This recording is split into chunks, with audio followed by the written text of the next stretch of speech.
The UK's Office for National Statistics recently released an amendment to some of the figures they had given, with the new data showing that the UK economy had actually rebounded to its pre-pandemic size as early as 2021. Given this new data, I was curious to hear whether Kath, in Hereford, would take an improved view of the UK government's post-pandemic economic ideas. Here's what she had to say. Not really, because the economy of all countries suffered. Everyone knows it suffered.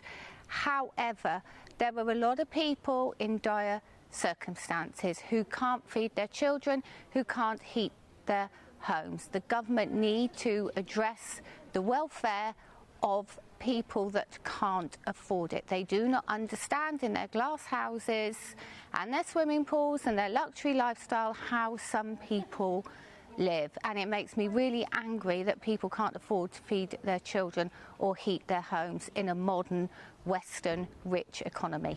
But I suppose you highlighted an important point in there, which is to say, you were saying how it's a global issue, and given these revised figures, we're no longer at the bottom of the table in terms of the G7. I think we're now above Germany. So if you can appreciate that it's perhaps an international problem, to what extent can you pin that on our government in particular? I think all governments have to take responsibility for their countries. However, we are backtracking on policies, whether they be environmental, whether they're on immigration. Other countries are still stepping up and keeping their pledges and trying to keep their economy moving. So you feel like we're perhaps getting the worst of both worlds in that sense? I think so. I see. To what extent, more broadly, would you say, do you think statistics and data and that sort of thing are a useful tool when investigating a political issue? When I was at college a long time ago, they told me statistics can be manipulated to fit any cause they would like them to. So I'm not sure on their statistics. I'd like to see independent statistics and statistics from various sources. And so do you think that last point there that you made, I think, is quite an important one in terms of getting an aggregate perhaps from multiple different sources as being a way to make statistics a more reliable tool, do you think? There needs to be a more reliable tool because they are manipulated to whichever government's or whichever department's best interest.